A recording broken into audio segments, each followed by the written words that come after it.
BBC दुनिया में आज देखिए युद्ध स्तर पर प्रयास, लेकिन क्या मिलेगा कोरोना वायरस का इलाज? ब्रिटेन में कोविड-19 का इलाज तलाशने के लिए सबसे बड़ी रिसर्च। 170 अस्पतालों के 8,000 मरीज शोध में शामिल। जून तक आ सकते हैं शुरुआती नतीजे। कवर स्टोरी में बताएंगे कि ये स्टडी कैसे जगा रही है उम्मीद, लेकिन पहले एक नजर सुर्खियों पर। भारत में कोरोना वायरस संक्रमण की दर घटी, लेकिन अब भी 11 दिनों में दोगुने हो रहे हैं मामले। अर्थव्यवस्था को पटरी पर लाने के लिए प्रधानमंत्री ने मंत्रियों के साथ किया मंथन, निवेश बढ़ाने पर चर्चा। दक्षिण कोरिया को वायरस से जंग में अहम कामयाबी। 2 महीने में पहली बार नहीं मिला नया केस, लेकिन अमेरिका की फिक्र बरकरार। मरने वालों की संख्या 61,000 के पार। कोरोना वायरस से मंदी के फेर में यूरोपीय केंद्रीय बैंक के प्रमुख ने किया आगाह। तेजी से सिकुड़ रही है अर्थव्यवस्था। फ्रांस की जीडीपी में भी भारी गिरावट। He was and is a legend. अभिनेता ऋषि कपूर का 67 साल की उम्र में निधन। शोक में डूबे सहयोगी, फैंस और करीबियों के मौजूदगी में अंतिम संस्कार। 2 साल से कैंसर से जूझ रहे थे ऋषि कपूर। इनमें से कुछ अहम खबरों की चर्चा आज बीबीसी दुनिया में।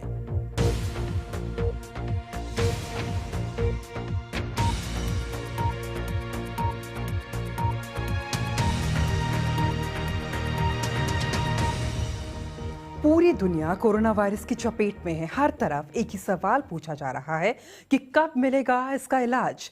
कई देश ट्रीटमेंट खोजने में जुटे हुए हैं। ब्रिटेन में भी एक ऐसी कोशिश जारी है। इसे दुनिया की सबसे बड़ी रिसर्च बताया जा रहा है।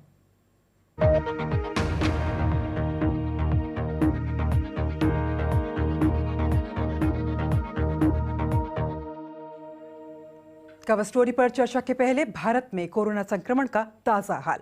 स्वास्थ्य मंत्रालय के मुताबिक बीते 24 घंटे के अंदर संक्रमण के 1,718 नए मामले सामने आए हैं।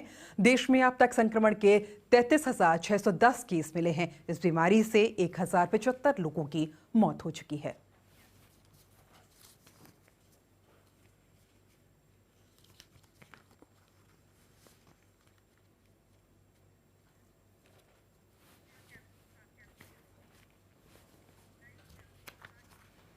पूरी दुनिया में कोरोना वायरस से 32 लाख से ज्यादा लोग संक्रमित हैं। 2,28,000 से ज्यादा की मौत हो चुकी है और अभी तक ऐसी कोई दवा नहीं है जो इलाज में कारगर साबित हो। लेकिन ब्रिटेन में डॉक्टर और शोधकर्ता इलाज तलाशने की अनूठी कोशिशों में लगे हैं। वो मरीज पर कुछ दूसरी बीमारियों की दवाएं आजमा रहे हैं और उनका असर इस वायरस पर देखने की कोशिश की जा रही है। इस कोशिश को सबसे बड़ी रिसर्च के रूप में देखा भी जा रहा है। बीबीसी के मेडिकल संवाददाता फर्गस वॉल्स की ये खास रिपोर्ट। कोरोना वायरस का इलाज ढूंढना इस वक्त दुनिया की सबसे बड़ी जरूरत है। इलाज ढूंढने में जुटे अस्पतालों के वार्ड का नजारा कुछ अलग ही है। कैम्ब्रिज के एडनब्रुक अस्पताल के स्टाफ को इस खतरनाक वायरस से बचना होगा। 89 साल के पीटर जैसे मरीजों को ऑक्सीजन का ही सहारा है। अभी तक यही मददगार साबित हुई है। मैं सांस लेने के लिए संघर्ष कर रहा था। ये बहुत बुरा है। तीसरे दिन मैं बिल्कुल भी सांस नहीं ले पा रहा था। मरीजों और उनके परिवार पर इसका बहुत बुरा असर पड़ा है। आपको कभी ऐसा लगा कि ये आपकी जान लेने वाला है? हाँ, मेरी उम्र के लोग तो यही कहेंगे। पीटर उस ट्रायल का हिस्सा हैं जिसके तहत विशेषज्ञ दूसरी बीमारियों की 5 दवाओं के कोरोना वायरस पर असर का विश्लेषण कर रहे हैं।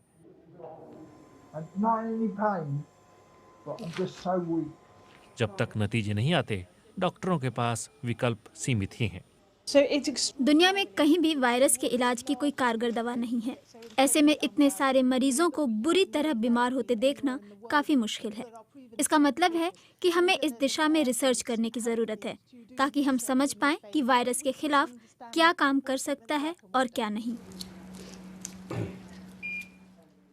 HIV और मलेरिया की दवाओं का इस्तेमाल करके ये देखा जा रहा है कि वो वायरस का संक्रमण रोक पाती हैं या नहीं। कुछ मरीजों को सूजन कम करने की दवा दी जा रही है, जो कि काफी खतरनाक साबित हो सकती है। Yes.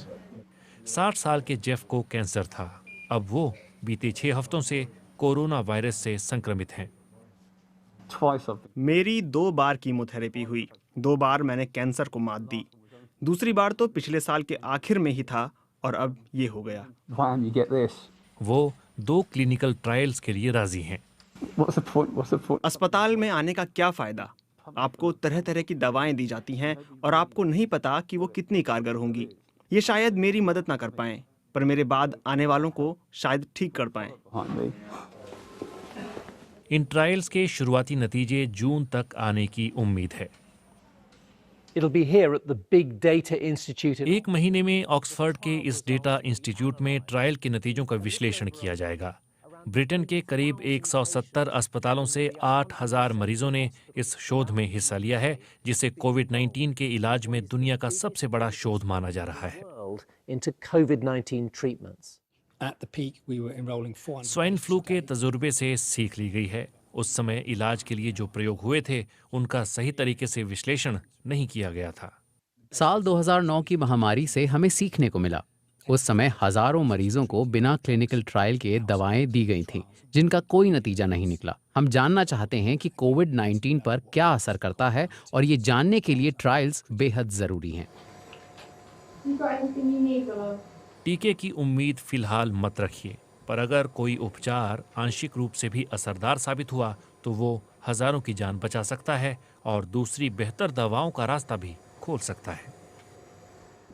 कोरोना संक्रमण से उबर चुके इंसान को क्या दोबारा संक्रमण हो सकता है, या फिर एक बार संक्रमित होने के बाद शरीर में हमेशा के लिए इम्यूनिटी पैदा हो जाती है? जवाब दे रही है ये रिपोर्ट। दुनिया भर के वैज्ञानिक ये पता लगाने में जुटे हैं कि कोरोना वायरस को लेकर इंसान के इम्यून सिस्टम यानी रोग प्रतिरोधक तंत्र की प्रतिक्रिया क्या होती है। इसका पता लगाना इसलिए जरूरी है क्योंकि इससे वायरस को फैलने से रोका जा सकता है। अहम सवाल ये है कि वायरस से संक्रमित होकर ठीक हो जाने के बाद क्या आप दोबारा इसकी चपेट में आ सकते हैं? प्रतिरोधक क्षमता काम कैसे करती है?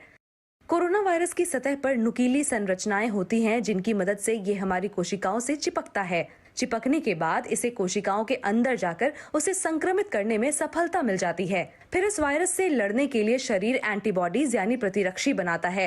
ये एंटीबॉडीज वायरस की सतह की नुकीली संरचनाओं को ढक देती हैं। इससे वायरस अपनी संख्या नहीं बढ़ा पाता और नष्ट हो जाता है। मगर ये एंटीबॉडीज हमारे शरीर में हमेशा के लिए बनी रहती हैं ताकि आगे फिर कभी ये वायरस आए तो तुरंत उसे बेअसर किया जा सके। एक शोध में पता चला है कि जो बंदर एक बार वायरस से संक्रमित हो गए, दोबारा उन्हें कुछ नहीं हुआ। इंसानों में ये होगा या नहीं, इसके लिए इंतजार करना होगा। शुरुआती आंकड़े दिखाते हैं कि एंटीबॉडीज तो बनती हैं, मगर ये कारगर हैं या नहीं, इसके लिए गहरा अध्ययन करना होगा, क्योंकि ये असरदार तभी होंगी जब इनकी संख्या ज्यादा होगी और लंबे समय तक टिकी रहेंगी। एंटीबॉडीज बनाना पहला कदम है, मगर वैज्ञानिक यह देखना चाहते हैं कि इम्यूनिटी कब तक बनी रहती है। क्योंकि कोरोना वायरस नया है, इसलिए वैज्ञानिक इससे मिलते जुलते वायरसों का अध्ययन कर रहे हैं। अभी तक उपलब्ध जानकारी के आधार पर मैं आपको पक्के तौर पर कुछ नहीं कह सकता। वायरस से संक्रमित होने पर 2, 3 या 4 साल में एंटीबॉडीज तो बनेंगी, इसलिए ये पता नहीं लगाया जा सकता कि वायरस की दूसरी वेव आने तक इनसे सुरक्षा मिलती रहेगी या नहीं। कोरोना वायरस लोगों को कई तरह से प्रभावित कर रहा है, मगर क्या संक्रमण की गंभीरता इम्यूनिटी पर भी असर डालती है? कुछ कोरोना संक्रमित लोग इतने बीमार हो जाते हैं कि उन्हें आईसीयू में रखना पड़ता है, जबकि बाकियों में बहुत हल्के या फिर कोई लक्षण नहीं होते। वैज्ञानिक पता लगाने में जुटे हैं कि इससे क्या फर्क पड़ता है। जो लोग गंभीर रूप से बीमार हो जाते हैं वो आमतौर पर बहुत सारी एंटीबॉडीज बनाते हैं। जो लोग कम बीमार होते हैं वे बहुत कम। इसका मतलब है कि जिन लोगों को हल्का संक्रमण होता है उनकी इम्यूनिटी भी जल्दी चली जाती है। हो सकता है कि दोबारा वायरस लौटने पे वे सुरक्षित ना हो। वैज्ञानिकों का कहना है कि इम्यूनिटी यानी प्रतिरोधक क्षमता को लेकर उन्हें जल्द जवाब तलाशने होंगे। इससे कोरोना वायरस के खिलाफ आगे की रणनीति तय करने में मदद मिलेगी। ब्रेक के बाद देखिए किसानों की मेहनत पर लॉकडाउन के कारण कैसे फिर रहा है पानी, और कुछ किसानों के लिए तकनीक और सोशल मीडिया कैसे बने मददगार। छोटा सा ब्रेक, तुरंत लौटते हैं। आप देख रहे हैं बीबीसी दुनिया में, आपके साथ पायल भुयन।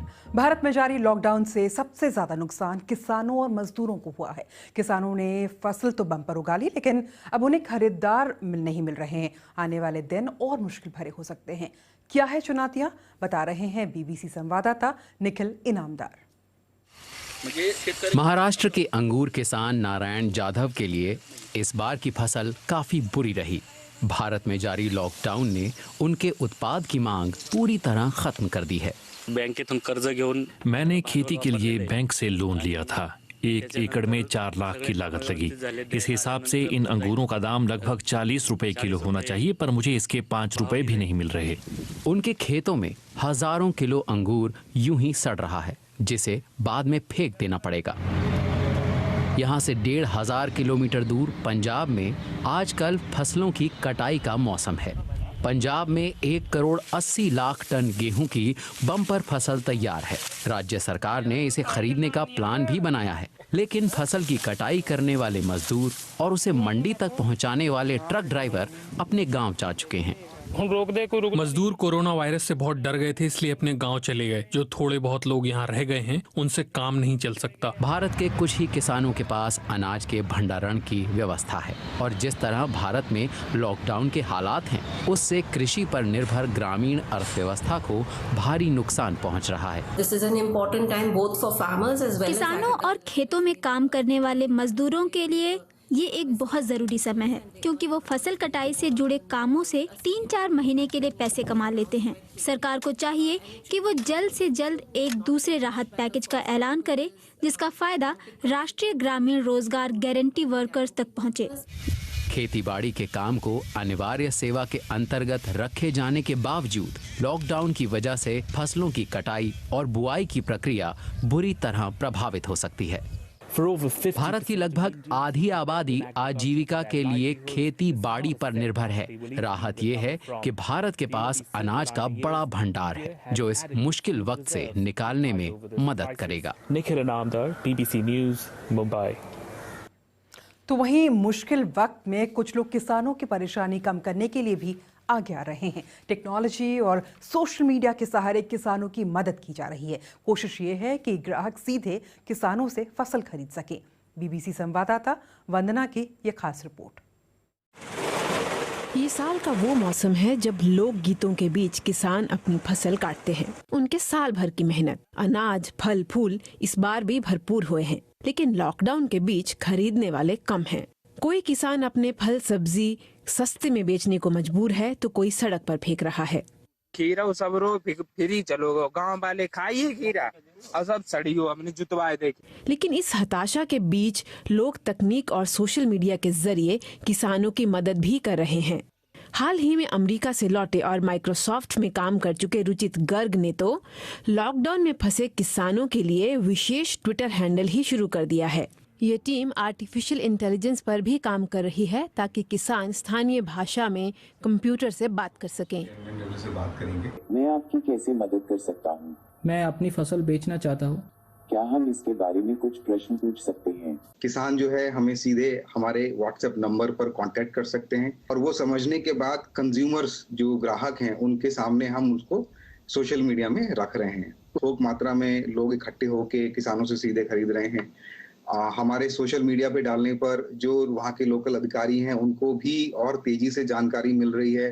रेलवे के अधिकारी जो हैं वो स्पेशल बोगी और ट्रेन चलाने को तैयार हैं हमारे साथ कि भाई अगर किसान है तो उसका सामान खराब नहीं जाना चाहिए।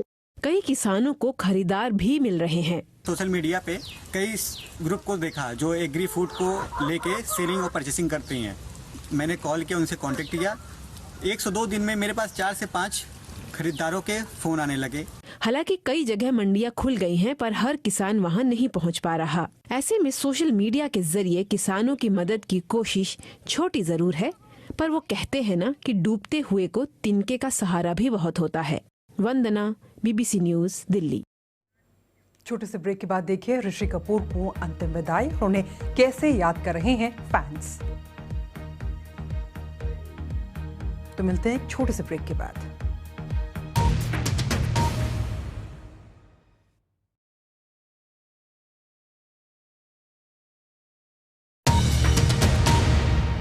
स्वागत है आपका बीबीसी दुनिया में। मैं आपके साथ पायल भुयन। ऋषि कपूर बॉलीवुड के सदाबहार लवर बॉय अब यादों में ही साथ होंगे। उन्होंने आज दुनिया को अलविदा कह दिया। ऋषि कपूर को कल तबीयत बिगड़ने के बाद अस्पताल में भर्ती कराया गया था। वो बीते 2 सालों से कैंसर से जंग लड़ रहे थे। मुंबई के चंदनवाड़ी में उनका अंतिम संस्कार किया गया। ऋषि कपूर के चले जाने से उनके परिवार, साथी कलाकार और फैंस गमगीन हैं। सरहद पार पाकिस्तान में भी लोगों ने इस बेमिसाल अभिनेता को याद किया।